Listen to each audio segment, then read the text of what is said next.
So good afternoon or good evening everyone. So this is the pre-recorded video of our lesson last meeting, the orientation on and the overview of the subject Introduction to the Philosophy of the Human Person. So it was prepared by myself, right? Okay, so this is the brief overview. So this orientation is about the overview of the subject and what is it all about. We're not supposed to define things because this is the first orientation. This is the first time that we met. So this is just a kumbaga magaang lang siya, very simple presentation for you to be aware and at the same time to have an expectation what will you experience or you learn on the subject. So a little introduction about your teacher in the subject. So I am Mr. Luigi A. Martinez. Mukha akong bading dyan, right? Yes, mukha akong bakla dyan. Okay, so I graduated at Rizal Technological University and I finished my Bachelor of Secondary Education major in Social Studies. So social studies ako. I am currently taking up my master's degree in education but I actually stopped. Mag-iisang taon na ako naka-stop. And I'm taking up my master's degree in education in Arellano University Graduate School wherein my specialization is psychology. So it's the two are both kumbaga extreme eh. Psychology is for individual while my bachelor's degree is focus on the the role of the society, the role of the kumbaga society ang scope niya. So while psychology try to understand the individual personality, so sa conflicting. So aside from that, okay, I'm an exo-keeper. So that's it. Yan. Skip na natin ng konti yan ha. And then my beliefs and other point of view. So it's very important to know the teacher's beliefs and the principles that he adhere. Well, yeah, it's true that we try our best to make our assumption aside, but we are very very biased. Okay? So when I'm an agnostic, when you are kumbaga theist, okay, there's kumbaga may magiging bias ako at the same time. So you better watch out. I'm not saying that the universal truth, but this is just my belief. Okay? So I'm an agnostic. So if so when we say agnostic, there's a God. Okay? I believe in God, but I don't believe on religions at all. And at the same time, because I don't believe in God, there's no I don't believe in God. I don't believe in religion. I also don't have faith on salvation because there are lots of point of view about salvation in every other religions. So they're just the same. Okay, it's when you do good, you do harm. Yeah, right. So for me, there's no concept of heaven or hell. For me, having this concept makes it parang, kumbaga, for me lang it's justice, the human justice that we have. They're just the same. Okay, katulad dito sa lupa. When you are still living, okay, if you commit crimes, you will go to hell. You will go to prison. And if you do good, of course, you have a successful life. So same goes with our concept of heaven or hell. So it's as if there's the kumbaga similar yung justice system between the ethereal realm and the physical realm. So my other point of view, politically speaking, I'm a liberal. So it has nothing to do with the Liberal Party or Noynoy or Mar or Leila de Lima.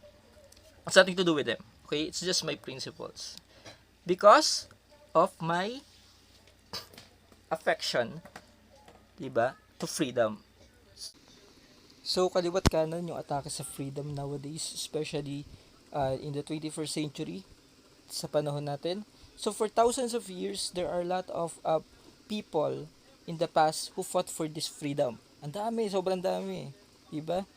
From the time of immemorial to the ancient times to the recent to the previous era that we have right now.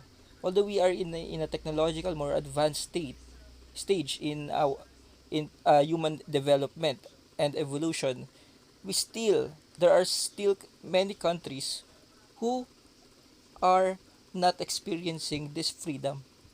They still kumbaga nakalock pa rin sila ganyan, and then at the same time It's okay lang yun para sa akin that they experience that freedom so that they will appreciate it. Because nowadays, the youth that we have right now, it's very unpopular yung tinatawag na freedom. Why? Why do you think it's very unpopular? Because we are experiencing it firsthand. We don't have to fight for it because we already have it. Many generation have perished because of their uh, their yearning for freedom. But now, unfortunately, the youth today, their perspective about freedom is very very negative, and it has something to do with what? Why? So paano mo nga naman ma-appreciate yung tubig samantalang ang dami nito, right? So how will you appreciate something that is abundant? You already have it So most of us is tired of freedom. For us, there are napaka-excessive ng freedom natin to the point that we try to incorporate freedom to the rising of crimes and the rising of the drug dependence. So ayun yung biniblame natin. So that's why if you look at your in the social media, there are a lot of comments who I don't know why they doing this. For them, kailangan daw maghigpit. At the same time, kailangan daw pairalin yung bakal na kamay. Pero if you think about this, because Filipinos daw is very undisciplined, right? But if you think about this, these comments, anong freedom to, laking pa yan, ganyan, patayin yan, baka manggahasa pa yan, criminal yan, sunugin, human rights, at paano yung mga pulis walang karapatan pantao. So these are the most common comments on Facebook. But if you think about this guys, pero if you think about this guys yung mga kapatid natin, mga kamag-anak natin, yung mga magulang natin, when they are in abroad, when they are in abroad, let's say Middle East, United States, they are very disciplined. They follow the rules of the land. Kung saan tumatawid sila, kung saan tamang tawiran. Pilipinos, wala kang marereklamo dyan Wala kang maririnig na reklamo na pasaway na Pilipino sa ibang bansa. But here, in the Philippines, it's very rampant. Why? The problem is not kumbaga yung paghihigpit, but actually the implementation of the rule of law. That is the problem. Paano mo naman irerespeto yung batas kung yung mga matataas na tao o opisyal or yung mga kahit yung mga pulis sila mismo ang lumalabag dito. And then you don't have to blame us. Okay? I'm not it just happened that we don't have there are lots of people we wanted to blame. There are a lot of things that we wanted to blame. And one of this kumbaga blunder na ginawa natin is nowadays in social media, we blame freedom. Kaya merong rising of cases ng drugs and crimes. But there's a positive effect naman yung pag-restrict ng konti sa freedom, especially if it is emergency. So the rising of COVID cases, so the government implement a lot of restriction on freedom to travel. So we should practice social distancing, 2 meters, at least 2 meters yung layo. At the same time, we must use our face mask and face shield. Yan. So para maging safe tayo. So don't forget to wear mask and face shield, guys. If you go out, wear face mask and face shield. It's not a restriction because someone will abuse power, but think of it as kumbaga, a restriction on our freedom for the safety of every individual. Not only your safety, but other people, especially close to you. So the way we see freedom, especially because of the increase of COVID-19, kumbaga yung Delta variant, we need to restrict, but it should not never be justified that the culprit for the rising of cases of drugs or crimes is our lack of freedom, but the lack of the implementations of the rule of the law. Okay? So that's why we see freedom nowadays as negative. We are very pessimistic. And because of this, yung pessimistic na to, yung feeling na negative, the reason behind this is we see freedom as the absence of limitation. It's very, very negative. Para kang para kang elementary pa lang na when your teacher temporarily leave the room, everything becomes chaotic. And that's how we perceive freedom. It's very negative. It's absence of limitation. Kapag may freedom ka, you can do anything stupid, anything you want. Ayun ang ating impression. But guys, if you think about this, freedom should not view as the absence of limitation, but rather, freedom must be viewed as the presence of possibilities. Presensya ng posibilidad na pwede nating gawin. So it's more attainable na ma-achieve natin yung ating goal sa buhay if there is a freedom. We can do anything we want and we are able to choose kung ano yung gusto nating gawin.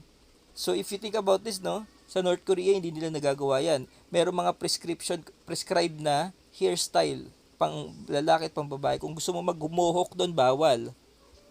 Okay? So North Korea, especially the girls, women, ang tagal nila mamili. In North Korea, in other countries who kumaga sinosuppress yung freedom, mahirapan sila makapamili. For example, during the former Soviet Union, when one of the athletes ng Soviet Union go to the United States para maggrocery, napaiyak siya kasi sa lugar nila Soviet Union, there are a lot of restriction. One of those is dalawa lang pwede mong piliin na produkto. For example, isa lang ang brand mo ng ketchup, isa lang ang brand mo ng mayonnaise, isa lang ang brand mo ng bigas, for example, ganyan. O isang brand lang ang damit, kotse, sasakyan, ganyan. So, upon experiencing a little, kumbaga, freedom, that athlete remain in the United States. Pumasok siya sa grocery to buy ketchup. And then he saw napakadaming, a lot of variants and labels ng ketchup doon. That's why he stay. Imagine that's just a very simple, kumbaga, idea. Or he appreciate those simple things. So that's how freedom affects our daily life. And also, because of freedom, we have the ability to will to do what we really wanted. Kasi kapag pinaghigpitan natin, especially mga bata, pag bata pa kayo, that's why we are not maturing at the same time developing our skills and capabilities because of a lot of restriction. Kaya ako napapanood sa mga nido, no, maglaro ka lang na maglaro, enjoy mo lang yon. Dapat ganun, meron kalayaan, hindi yung overprotective parent na kapag nadapa yung bata, Diyos ko, hindi napapalabasin. Because you are very protective eh. But it's part of life. So if there are a lot of restriction, your potentialities will not develop.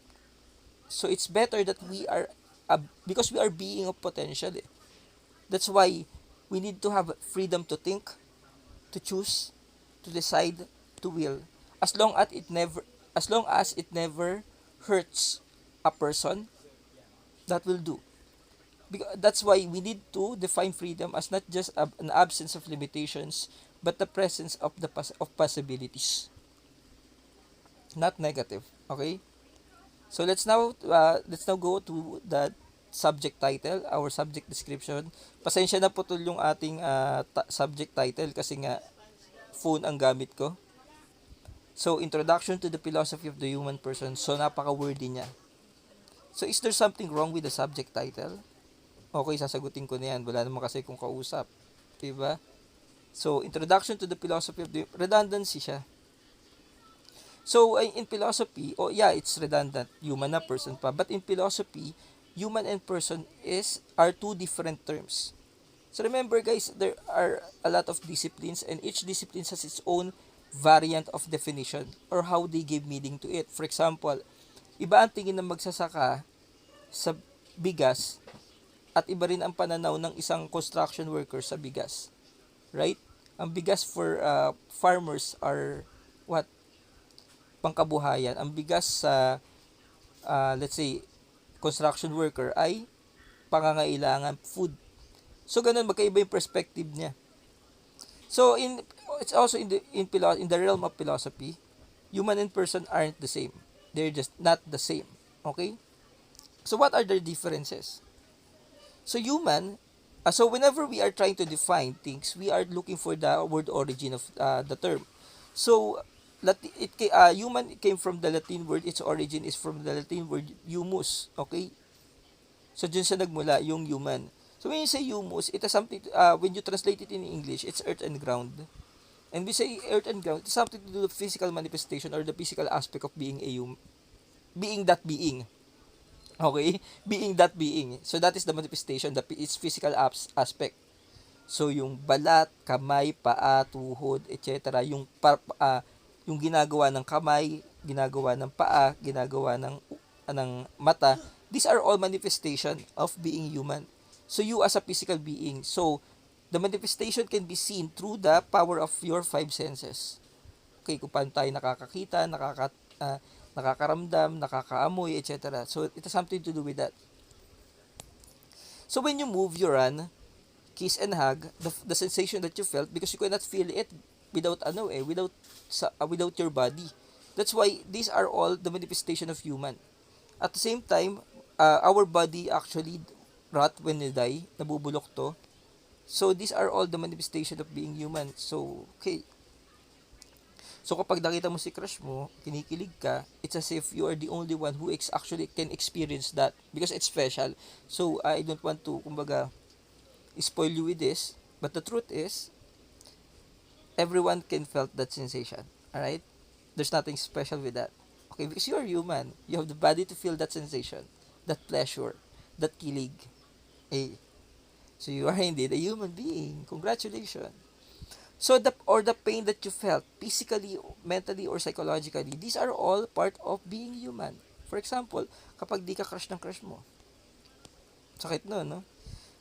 So to further our understanding on the characteristic of human being, the aspect para matawag na human ka, there are some of the features ng limited human body. So limited body is bound of time and space. Nakakalipad ka ba? Of course, you cannot fly. Alright? You cannot be invisible also. And your capability is bounded by your body. So, you cannot fly because you don't have wings. So, the structure of our body shows our limitation. Okay? You cannot be invisible because you are what? Human. Okay? You are existing in the physical realm.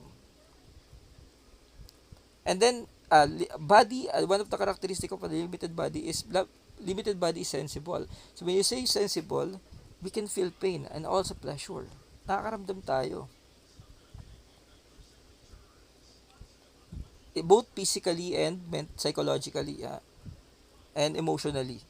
So limited body is corruptible because we yearn for sensation, at yun din ang hinahanap naman natin, ang sinesearch natin sensation is not about pain, right? So what we are looking is for the sensation of pleasure. That's why most of us engage to criminal activity because our body is corrupt. It's not perfect. It needs to be fueled by sensation also, positive or pleasure sensation. Next characteristic is our body is demanding. Okay, it's exhaustible. So our body is very demanding. It needs to charge up. We need to rest, and then we need to also to eat and drink, umihi, jumebs, etc. So we need to charge up. And last characteristic of the limited body is perishable. Meaning, lahat tayo namamatay. There's no, kumbaga, we are all doomed to be on the final journey. Our body will soon to rot when we die. So all of us can felt happiness. All of us can felt also angry and envy because you are all human. Because we are all human. We all become thirsty and experience the pain of hunger. Kapag sinaksak kita, lalabas sa'yo pulang dugo. Pag sinaksak ko to, red din ang dugo na lalabas sa kanya. So, kumbaga, physical aspect. So, we are all human beings. So, is everyone a person? So, describe the picture as brief as possible. So ngayon bilang isang guro, alam na natin yung i-reply mo. Ayan. Ayan. O isang kahig, isang tuka, yan, etc. So ngayon, the way we describe the person is nagugutom, may sakit, walang tirahan, sobrang hirap ng buhay, nakakawa, isang kahig, isang tuka.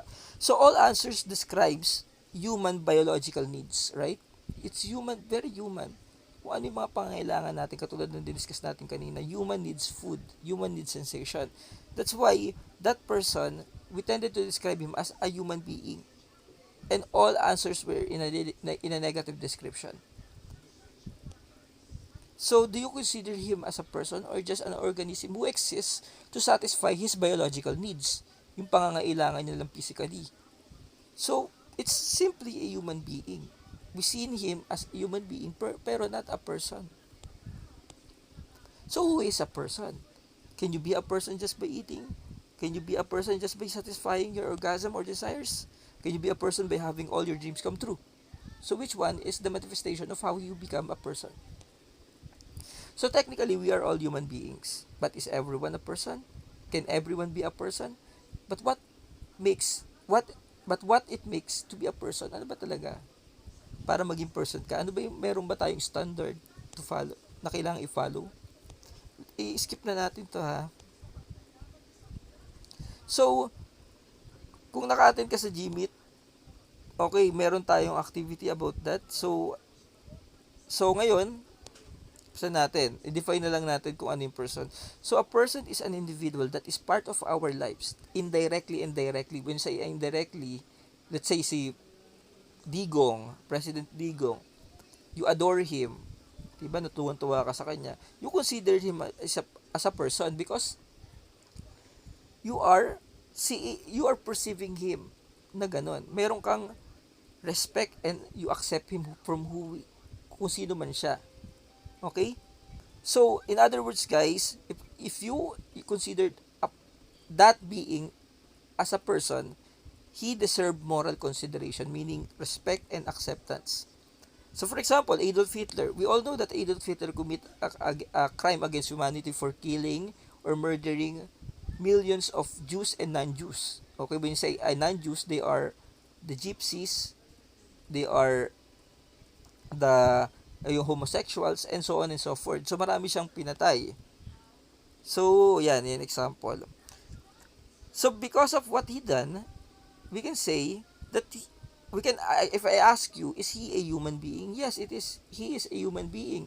Because just like me, same din ang kanyang structure ng katawan. At the same time, kapag sinaksa ko siya, pula ang lalabas sa kanya. So, the manifestation, the physical, and then what he eats, I also eat. Diba? So, he is human being. But, because of what he does during his lifetime, it's hard to believe that a human being can do that. A person can do that to other humans. That's why we considered him as having no moral consideration.